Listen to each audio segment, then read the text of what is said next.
What's good, everyone? Alijah Harris here with another Jets episode of the Knicks, Jets, etc. podcast. So, what means host my buddy, my coach, my pal, the man with the plan, the guy who's with me this past weekend, and Raisi as well, out in fucking Wilmington, Vermont for my bachelor party. We were out there in the green state and getting ready to watch the green and white on the way back home.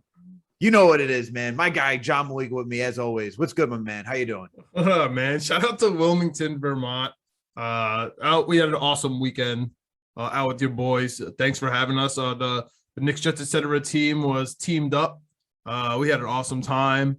We didn't talk 1 second about the Knicks. We didn't really talk any much time about the Jets. It was a really nice, long weekend before the avalanche of football, man. It was really nice. For sure. It was a great weekend. I'm glad that you guys came out. It was a lot of fun. Got to hang out with the homies. And thank you for everyone that came out and put it together. Shout out to my boys, Vin and Steve, for coordinating that. Shout out to everyone who showed up, man. It was a lot of fun. I appreciate all of you. But yeah, man, it was like a good party before the storm of the beginning of the NFL season, the true beginning. Like, sure, we had the Thursday night game. We had the Thursday. Thursday night is always a freaking teaser for the opening season. It's really Sunday that you're like, all right, I'm glued to the TV. I'm watching my game. After my game is over, red zone on for the rest of the night, and then I got to watch Sunday Night Football. So, John, let's get into this though, man, because the green and white finally played. There's a lot of emotions running through not only you and me, our video producer Greg, probably Raisi at this point, because he's part of the Jets right now. He's a closet Jets fan, but Jets Nation is out there right now concerned and spinning their wheels as to what happened this past weekend and whether or not this is going to be what we should be expecting for the rest of the season, because the offensive line was just dude, yeah, there's so much, probably the biggest thing, but there was a lot going on. So I'm going to give you the floor. Start us off, man. Where do you want to start? Offense, defense, special teams? How do you want to start this thing off? Well, so just to round it off, like I had to get out of Wilmington at about 8 a.m. so I can be home by the 1 p.m. start. Yeah. And I was racing home, and I had to be there. I was giving you updates, you and Raisi updates, because I had to be home for the 1 p.m. I had to have red zone up on one screen and the Jets up on the other screen. And how I want to start it off is exactly how the Jets started off, man, with trash. Let's talk about the trash that we saw in the first half, because it was a tale of two halves for the Jets. But unfortunately, we were stuck with the first half. That was our first introduction to the season. We had Sam Darnold going absolutely off, and he had the Robbie Anderson stuff going on. Christian McCaffrey was absolutely unbelievable. It looked like they were going to run us out of the house. However, even as I was watching, Sam Darnold, he wasn't killing us. He wasn't killing the cornerbacks like you expected it. You know what I mean? And on the other side of it, it wasn't like our wide receivers, which everyone was talking about, was giving us really any issue. It just so happened that our offensive line, which is where we, I guess, spent our quote unquote money, because that's where we spent our draft picks. That's where we got hurt the most. And then our defensive signings are all out, right? So like that's really where we got hurt. So as much as I am upset, just like right off the bat, I am upset about this loss. I'm really happy we covered. I knew it was going to be a sloppy game. Like it was easy under. I'm not upset like that how the Jets came out and played. However, it's just so frustrating that, number one, our defensive signings are all injured. So if you haven't heard, LaMarcus Joyner, our safety, he got hurt. And so now we're so depleted at the safety position. Thank God for Marcus Maye, because, that's where we got beat on Robbie Anderson. I mean, it was honestly awful how far away the safety was from Robbie Anderson. Even Marcus Maye on the comeback was like 5 feet away. So that was terrible. But it just bothers me that we knew that was a depth position that we need to take care of, and that's what hurt us. And on the other side, it annoys me that where we spent all of our money, our defensive players are all out, and where we spent our draft picks on the offensive line, I mean, it just didn't really come about. So like that stuff is really what was killing me. Like as obviously as a Jets fan, I'm annoyed right at the game. Like I'm just watching in the moment, but that's really what was like internally bothering me, that these, units that we really spent our time and effort and equity in, like those were what was killing us. Like, what was your initial reaction to the first half before we just jump right into what actually happened? Well, I feel like we should recap the guys who were out, who like were injured, who are injured from our signings, right? Because we lost Carl Lawson, we lost Vinny Curry, we lost Gerard Davis, and we lost Marcus Joyner. All of the defensive signings that they're all out. Then we lost Mekhi Becton, right? And then we lost Brandon Mann that game. There was just so many injuries, dude. So many injuries. And then we have Ashton Davis on IR. We got it's just disgusting. The Braden Mann thing was absolutely insane, dude. Our punter going out, who was literally our MVP last year, I thought it was hilarious that CBS, brought that up right away. He was literally our MVP last year. He was. They took notice, and he was out. And then the first ever play in his first ever career start, our place kicker, who has never punted a ball before, is all of a sudden our punter. It's our best punter. It's insane, dude. It was actually bananas. I mean, the hang time wasn't really there. Thank God for him, man. Thank God he came in. He probably had no idea what was happening. You know what I mean? Just like he had no time to be nervous or like think about it. He just like, all right, yeah, I just got to do it. But yeah, shout out to him. And shout out. You mentioned Becton. I'll just talk about that real quick. We mentioned this for the last couple of weeks. George Fant has been saying for 2 years now he does not want to play right tackle. He is a left tackle. And that's why once we brought Moses in and they were saying there is a real competition at right tackle, and once Moses won, we weren't surprised. We were like, okay, Fant's okay. And then once Becton went down in practice, and then when he went down again with the concussion, Fant jumped in there and he did pretty well.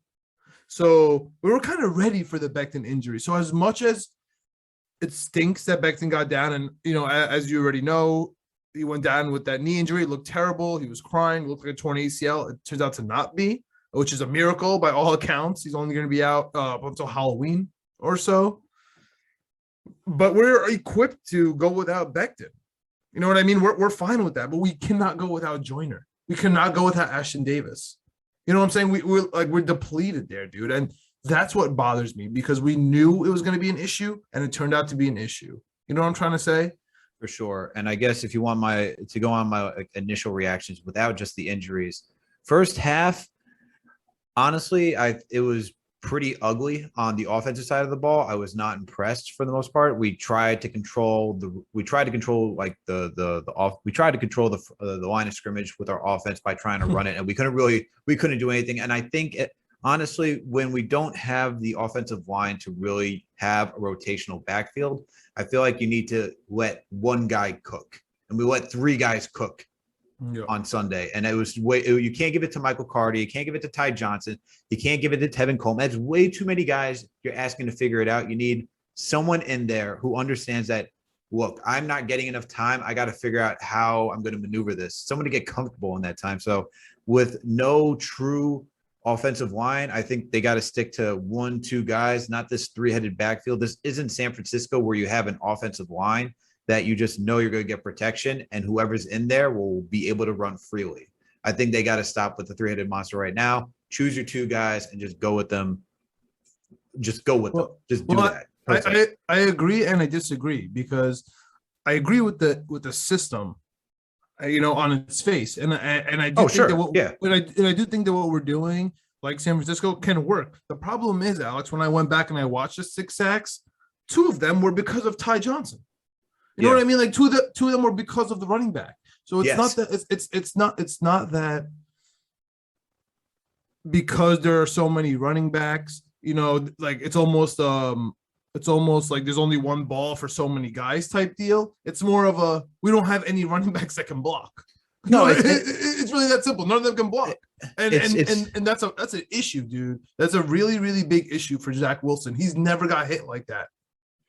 I agree. But my thing is that it's not necessarily the fact that it's not only that the running backs can't block, it's the fact that we don't have the offensive line that showed to manhandle yet. It could change, right? This could be an overreaction to the first game, and things could start to settle up, because I just heard I just heard that Mekhi Becton wasn't really practicing for the last 2 weeks, and it was really George Font practicing on the left side. So that's why things kind of started to look stable once he came into the game and Becton left. So maybe it will change, and maybe we can.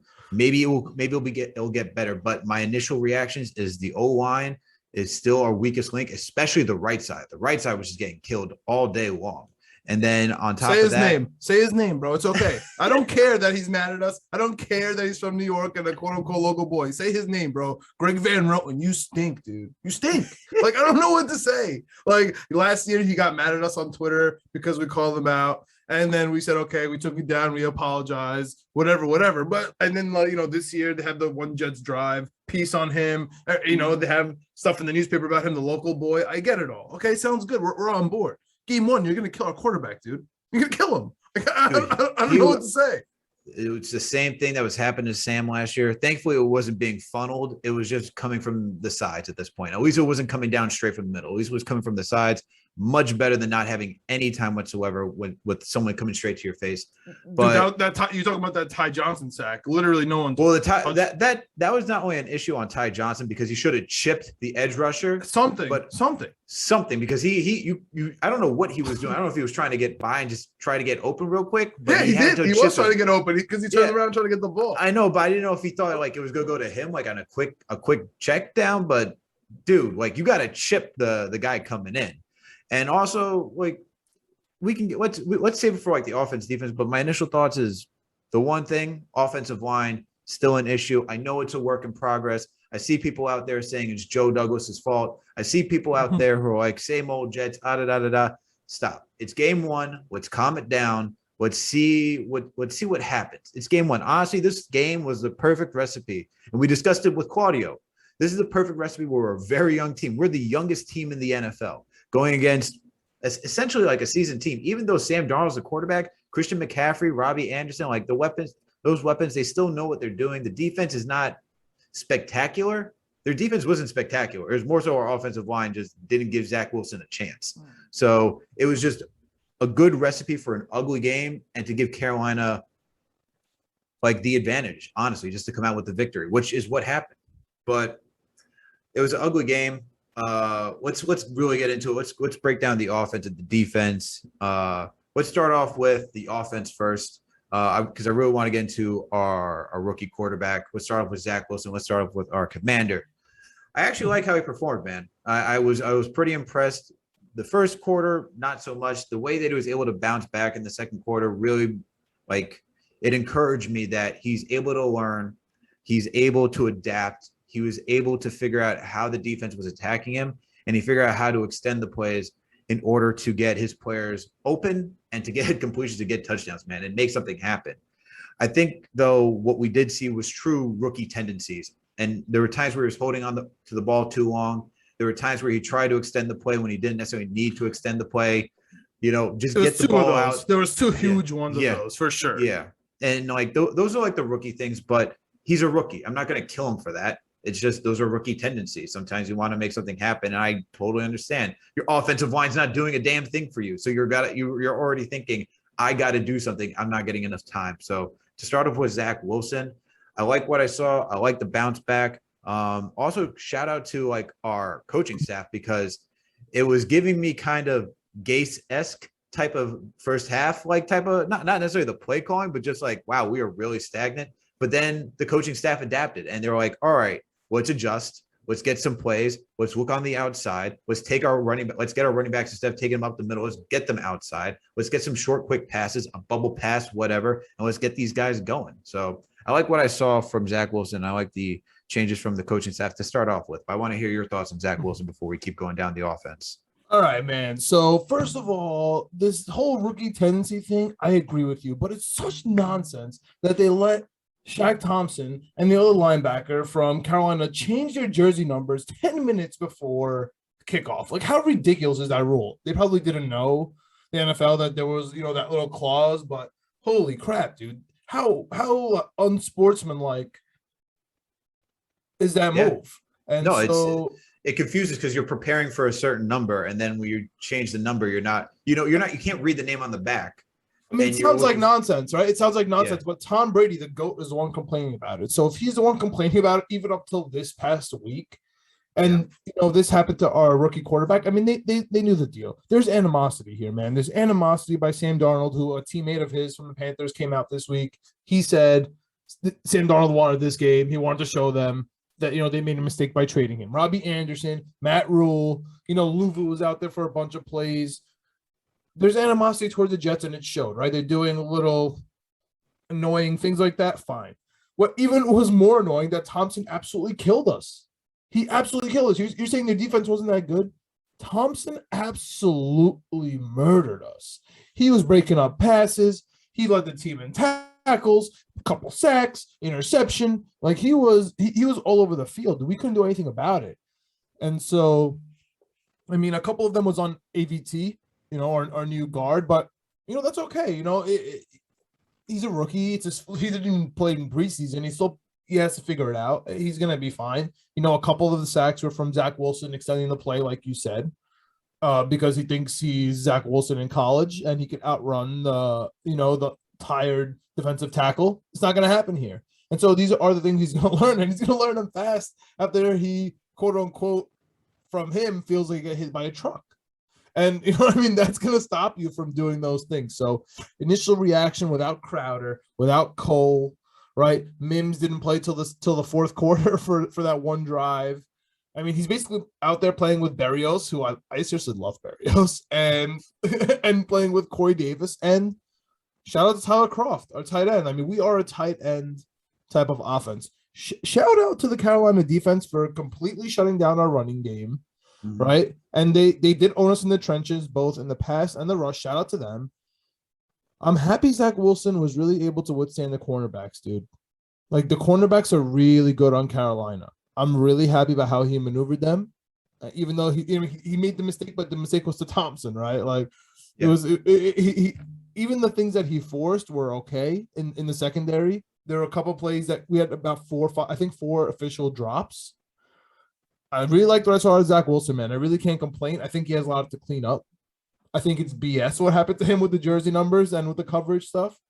And I think that, kudos to them for picking up the second half, dude. They adjusted. They really did adjust in the second half. And I was waiting for them to start running like play actions without ever running the ball in the second half. Like, okay, guys, if you're going to, and they started doing that. They started doing the bootlegs because they just started biting on the run. They think we're going to run every first and second down. That's what we're doing. And we finally adjusted to that. So that's the only issue I have with you saying Adam Gase stuff, because yes, there was Adam Gase-ish in the first half, but I was just praying that they adjusted, and they did. And so that I was really happy. Like, I took Jets second half. I was taking them live, with the spread. Like, I was really excited for them to get into. I really did have faith, because as bad as we played, it was only a 2-possession game going into the second half. Like, that for me was really relieving. We lost our punter. Like, our rookie quarterback, they changed the jersey number, and we couldn't have a running game. Our wide receivers are out. Our safety is out. I mean, what can possibly go worse? And it's only a 2-possession game, right? For Sam Darnold, who got the touchdown of Robbie Anderson, like, literally could not be worse on week 1, and it was only 2 possessions. So yeah, I was really honestly optimistic going into the second half, as crazy as that sounds. No, and like, you should have been. Like, we were close. We were in striking distance. Even when we went for the onside, if we went for the onside kick, there's a possibility we can come out with a win that game. Yeah, in the second half. Yeah, the second half. Yeah. There was a possibility, but unfortunately, it didn't come that way. I mean, so for Zack Wilson, I think I agree with mostly. I agree with your points. I think the only thing I would ask for him is just to slow it down, just to continue try to maneuver. But that also comes with the help of the offensive line. So we got to address. That's just still a work in progress. It's not an overnight thing. Mekhi Becton's now out. Hopefully George Font can just go in there and just hold it down until Mekhi Becton is in game shape and ready to go. And that won't be as soon as he returns. It's going to be a couple weeks afterwards where we see him back in, in true Mekhi Becton form. Yeah. Exactly. And then Alijah Vera-Tucker, we're going to need him to step up. And the right side, man, that's next year's issue, because Don't say that. No, it really, I think you're, like, it doesn't look like it's going to happen anytime soon, man. We already talked about Van Roten. It's not happening. It's not happening, man. You can't. I don't see how it's going from last year to this year, and seeing that change. It's going to be it's still a work in progress. So he just has to be the only weak link. I mean, we can't have both guards stinking because AVT wasn't that good. Like week one, he wasn't. Like if AVT, but he's also a rookie. I'm saying AVT. If he picks it up, which we expect him to. Then if GVR is the only, he's the weakest link, we can deal with that. You know what I mean? Because that's what honestly we expected going in. Yeah, no, absolutely. So I agree with that. I guess moving on, like offensive line, we were the 4 for 13 third down, bro. Oh, just hurts. It really just hurts. Oh man, let's keep it moving. Offensive line, I think we've said it enough. Right side really needs to step it up. We already know who the culprit is. Nobody got more pressure than Bridgewater, bro. We're the only team. Yeah. We're the only team that got as much pressure as Bridgewater. It's not like we're complaining about the offensive line like out of nowhere. You know what I mean? Bridgewater won the game. I get that, but still, dude, like it's not like we're being petty about this. We are going to kill our franchise quarterback.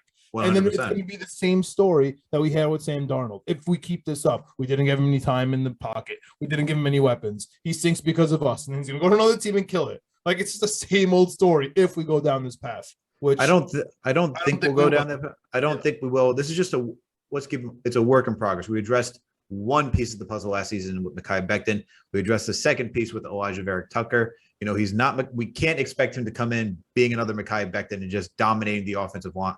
Being dominant at his position as a rookie. That's just not realistic. Very few rookies are able to do that. So let's keep that in mind. Why I keep saying it is a work in progress. Okay. Morgan Moses was also a culprit. Guys were coming off the edge too and getting to Zack Wilson. So he's not clear. He doesn't have a clean bill of slate either. I don't think really that was the right side. But yeah.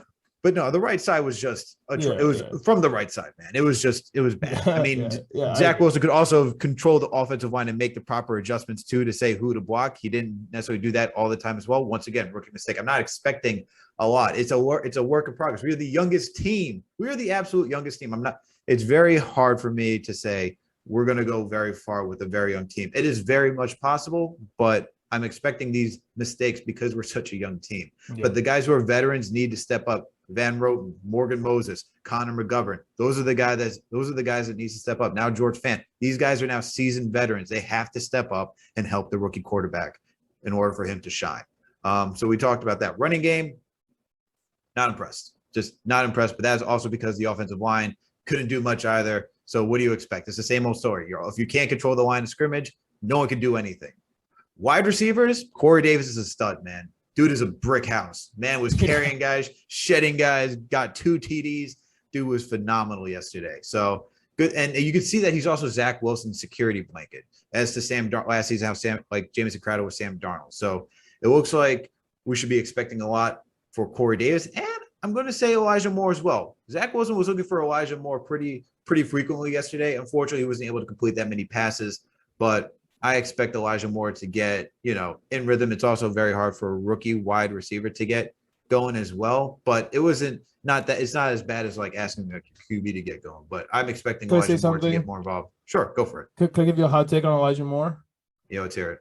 I think he's Obi Toppin. No, he needs an off season. He's too small. He's gonna need an off season, man. I like him. I like what I see. I could completely understand why the Daily News beat writer, our boy DJ, he really compares him to his favorite player, Tavon Austin. He definitely gives me Tavon Austin vibes plus. You know what I mean? And I think he will have plays. I think he can get like 5 touchdowns this year. And I think he's gonna have like maybe 700 yards or like 5 touchdowns, like a nice stat line. But I think that he's gonna take at least 1 year, one off season, in order to become Deebo Samuel, which is what he's projected to become in this type of offense. Like if you watch Deebo Samuel in San Francisco, what he's able to do, that's exactly what we need Elijah Moore to be able to do. And it's just going to take him some time. He's going to have to get a little bigger. Like watching him and Zack Wilson, I don't want to say they're small, but like they need to get some hair on that chest, man, because they're not going to. I don't know what they're going to do in the winter. I'm hoping they're going to be able to get stronger and more elusive. But just watching them, they look like rookies. That's all I'm going to. They look like, that's all I'm going to say. No, that's perfectly fine. I don't disagree with you. I say I would say with the Obi Toppin, I think it's one game. I'll wait before I give him that moniker, saying that he's like the Obi Toppin for this season. It's just game one. I think jitters, all that stuff comes into play. So I'll give him more. He only had he had 4 targets, caught 1 for -3. So not that's a what great I'm saying. day. Like he just covered, and it's fine. I mean, we said Carolina's number one asset was their cornerbacks. Yeah. And I'm happy that you said Corey Davis, in the second half, which we'll get into in a second. He owned Jace Horn, on a couple plays, which is awesome. The rookie. Unfortunately, their other cornerback Jackson got hurt, and that's where we started thriving. It's not a coincidence. I'm trying to say it all makes sense, and their defense was okay in the first half, and our defense really wasn't good in the first half. I know we're talking about Zack Wilson. I know we're trying to hide the lead, but Sam Darnold really exposed us in that first half, man. It was looking really scary. What do you think about Sam Darnold? How he looked coming out? I mean, just in the totality of the first half, and how the Jets defense what kind of reacted to him or didn't react to him, I would say. Well, before I go on to that, let me just give Corey Davis his props because he went 5 for 7 for 97 yards, 3 yards. But it wasn't the first half, bro.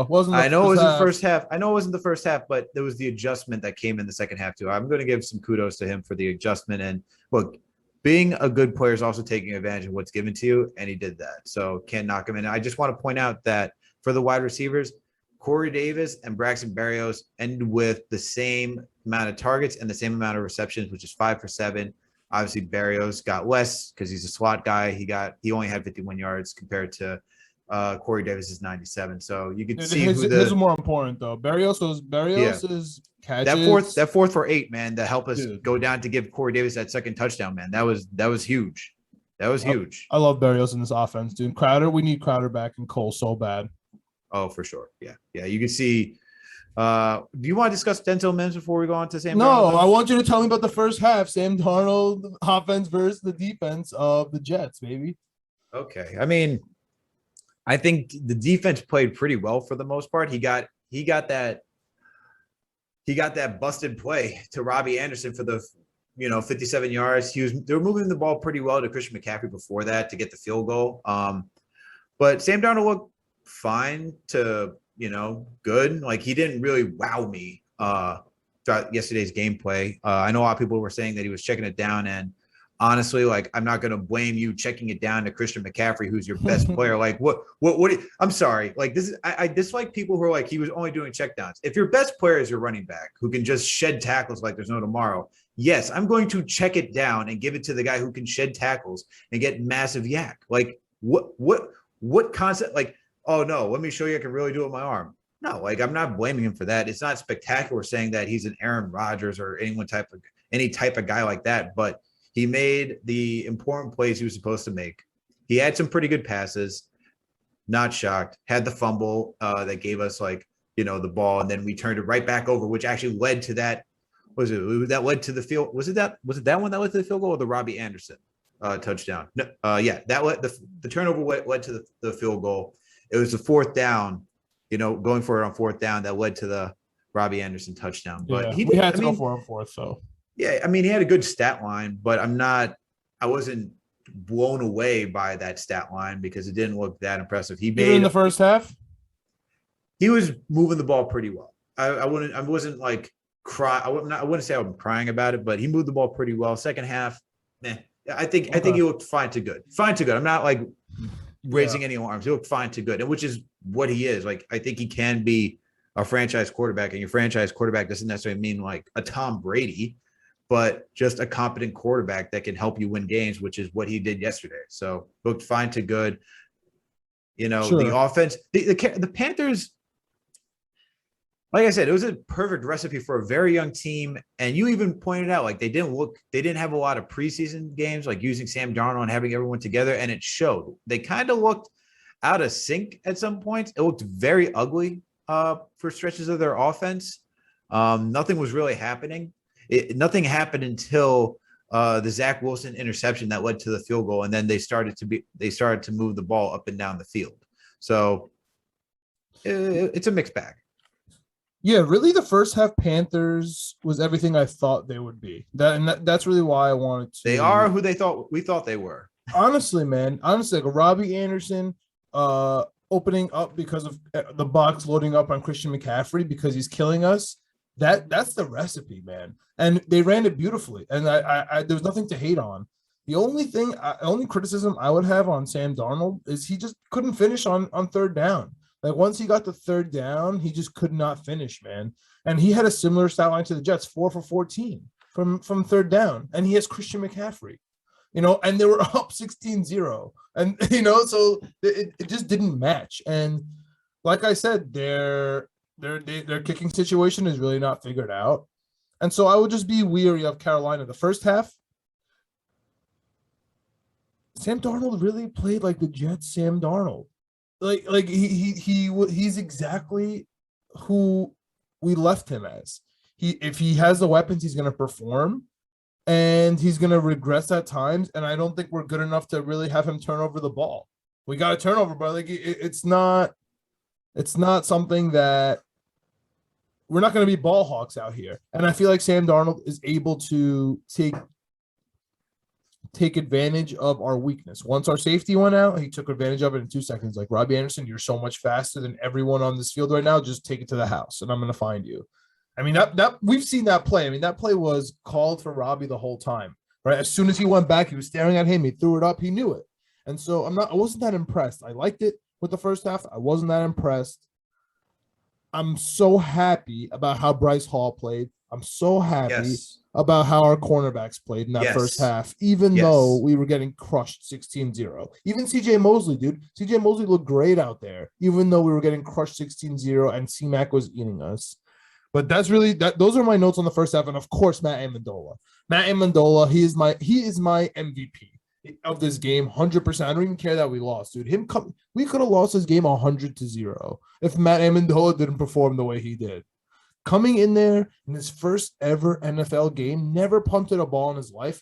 He had an interview. He said the first time he ever punted a ball was this past offseason when he was working out in California with some kicking academy. And like he said that the new age is NFL teams want kickers to do both punt and kick.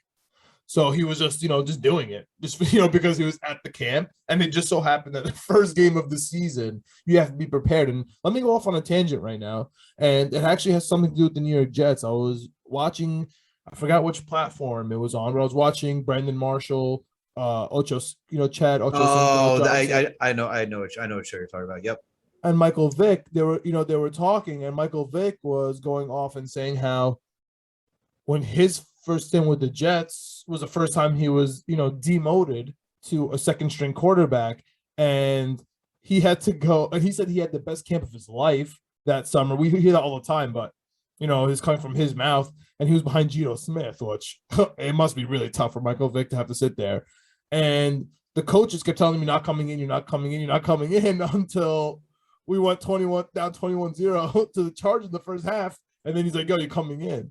And Michael Vick was like, yo, I was partying in San Diego. I wasn't reading the playbook. Like, you told me I wasn't playing.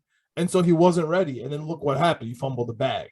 And so the fact that Matt Ammendola was ready to punt, I mean, he changed the whole game for us. Like, shout out to him. We finally have a kicker.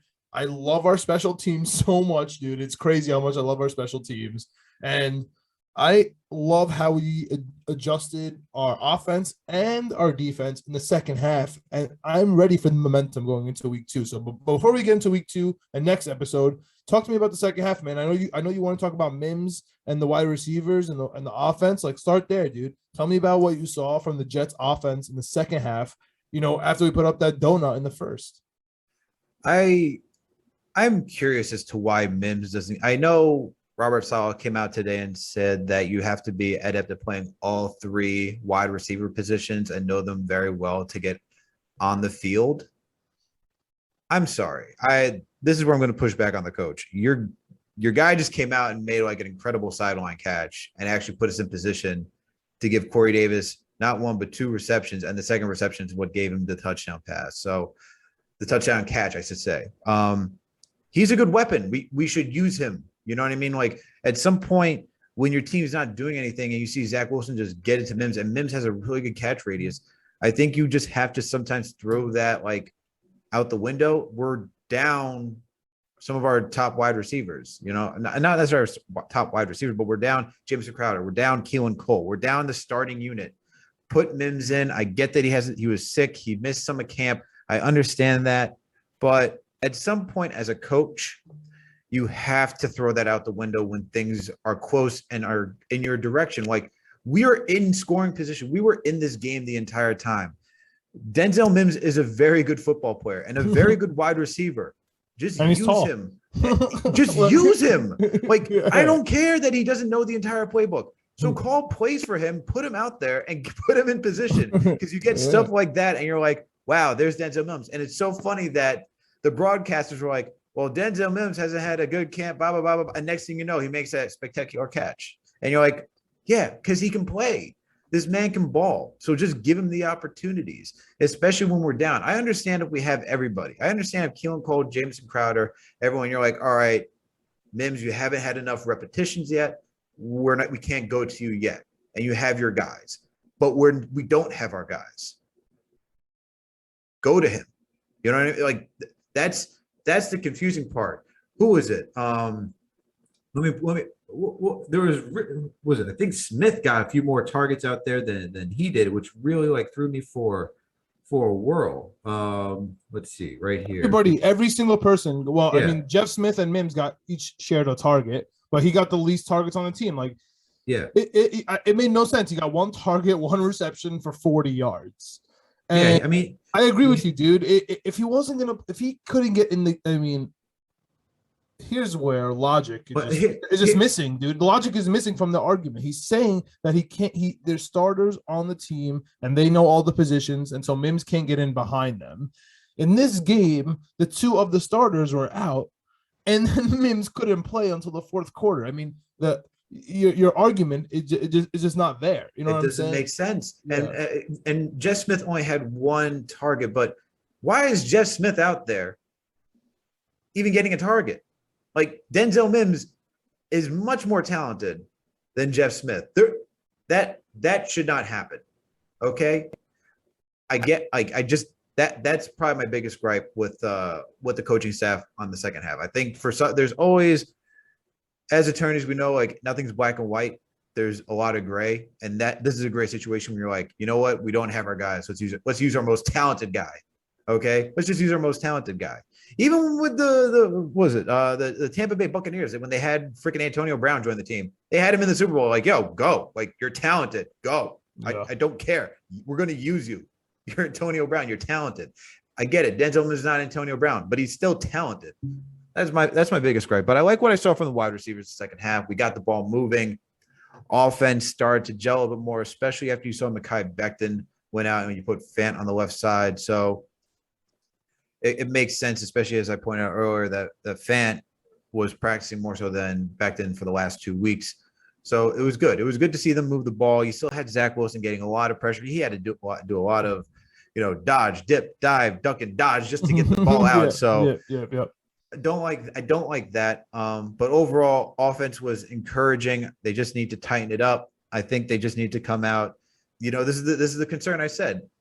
Even though actually it's a concern I said. But it's funny because the defense played well for the most part. Our offense couldn't get it going to give our defense a break for stretches of the game. But this is where I said, like, once another team opens the floodgates and starts putting up points, we need Zack Wilson to start, throwing the ball over the place. And our O-line is not made for him to throw the ball all over the place. So we don't really have that capability of just hiding him and protecting him, giving him the chance to really feel comfortable throughout the game. So that was my concern. But once again, offense looked good. What did you see from the wide receivers? And I want to touch on the defense a little bit more before we keep it going. Yeah, I mean, I'm honestly good on the offense. The only person I'll add is Croft, dude. I think Croft had a fantastic game.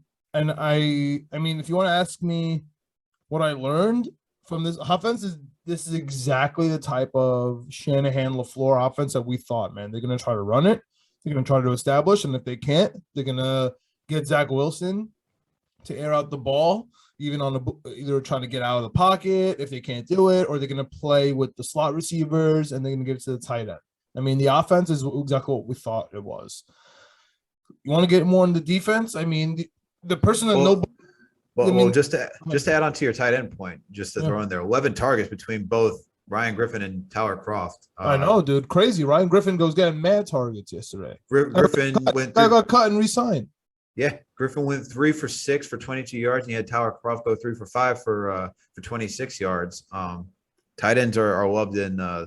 We're drafting a tight end this year. I promise you. Has to be, man. Yeah, has to be. But yeah, man, go off on the defense. Let's hear what you got to say about the defense. Dude, the defensive line also exactly who I thought they were. They were our anchor. We got so nervous because our boy Carl Lawson got hurt. Shaq Lawson didn't look too bad, dude. He did okay. I mean, nobody had any crazy sacks. John Franklin Myers got there once, but other than that, I mean, we just played team defense. You know, Delshon Phillips, he led our team with tackles, killed it. Marcus Maye was there on virtually every single play. We had the rookie Eccles. He was good. You're going to make me say something bad about Redwine? I don't want to. I think he's in a bad position. But, dude, we can't have Redwine starting out there at safety. We just can't. Like, our safety position is tough. Goodry had a crazy play. He was in the mix. So our slot corner nickels are exactly what we thought they were. Our D-line exactly what we thought they were. Our safety depth is bad, just as we thought. Our cornerbacks impressed the hell out of me, dude. They really did. They actually did a really good job. They did a really good job, all things considered. Sure, they gave Robbie Anderson the one play. But then again, we were just trying to, go all out to stop Christian McCaffrey, as you pointed out. But no, I was actually really impressed with how the corners played yesterday. And DJ Moore, Robbie Anderson, they're not, DJ Moore is a very good wide receiver. Robbie Anderson is no slouch. I like what I saw. From our corners.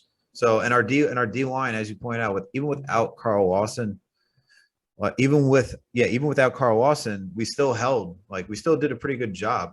Christian McCaffrey is Christian McCaffrey. So I'm not shocked that he was able to put up, I got it right here. Christian McCaffrey was able to put up 98 yards off of 21 attempts. And then he also got 89 yards receiving off of 9 receptions. But that's Christian McCaffrey. You know what I mean? And I'm not expecting the O-line to go out there and stop him in the receiving. But for rushing to keep him under 100 yards for Christian McCaffrey, pretty impressed, since this is not like our starting D-line. And we don't have Gerard Davis. We don't have Carl Lawson. We will let's say two rookie linebackers. And not only did they, I mean, it didn't feel like they stopped Christian McCaffrey because the first half was a waterfall.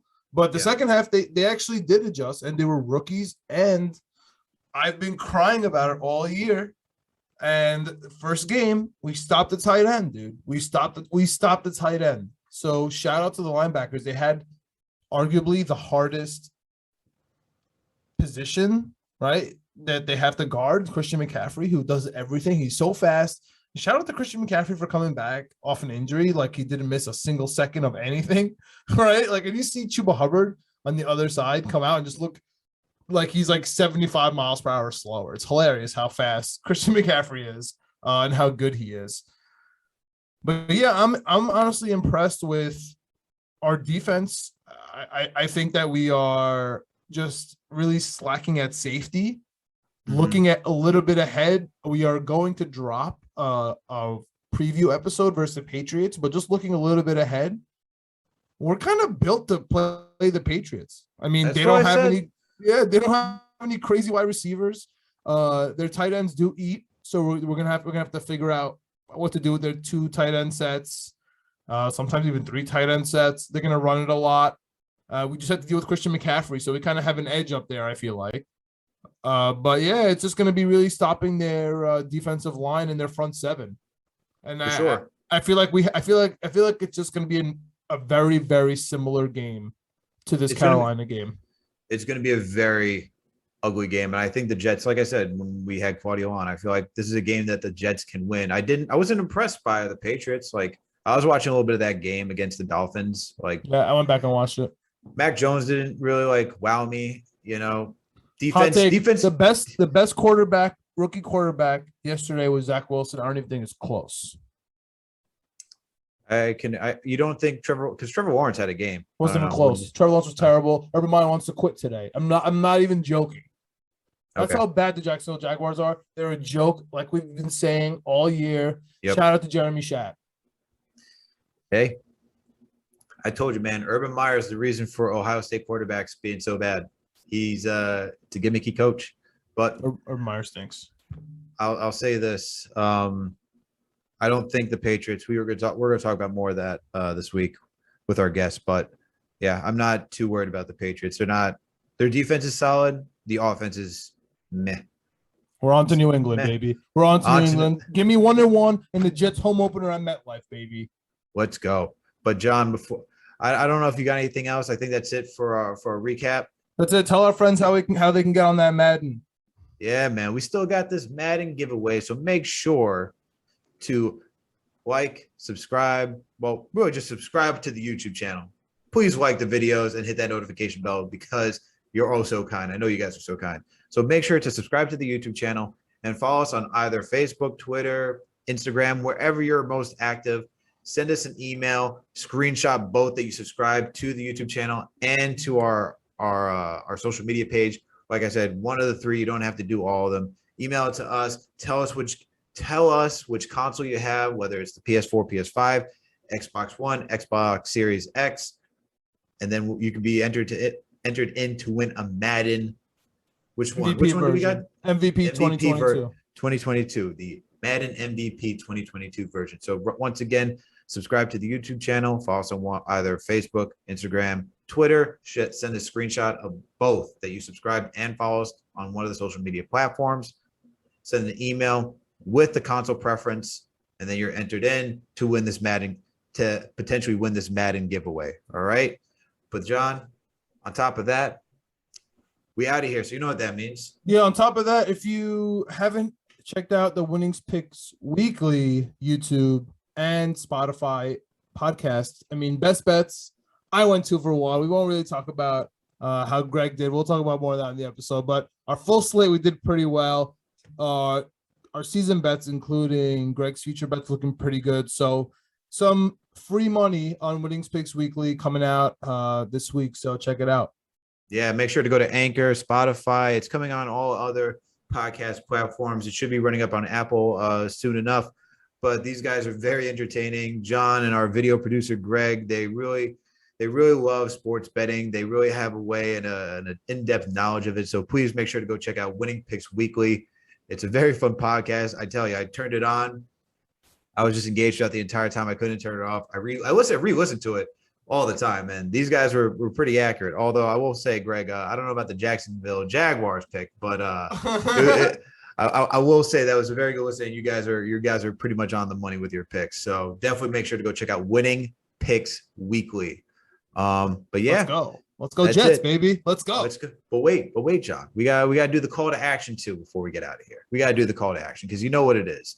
So if you're listening to us on YouTube, please make sure to subscribe, hit that like button, and to hit that notification bell. Be the polite person that you are. It helps us oh so greatly. On top of that, if you don't watch us on YouTube and you're listening to us on a podcast format, Apple Podcasts to be specific, give us that 5-star rating and leave us a comment, please. And if you don't listen on Apple Podcasts, it's okay. We're on Stitcher, Amazon Alexa, Google Play, you name it, we're there. All right. And then please follow us on all social media platforms, Twitter, Facebook, Instagram, TikTok. We got our producer making some cool Knicks content coming out for TikTok. So don't worry. That platform will be up and running pretty soon. But thank you everyone for tuning in for another Jets episode of the Knicks, Jets, Etc. podcast. We'll catch you later this week for another Knicks episode and another Jets episode. We're on to New England, baby. Let's go Jets.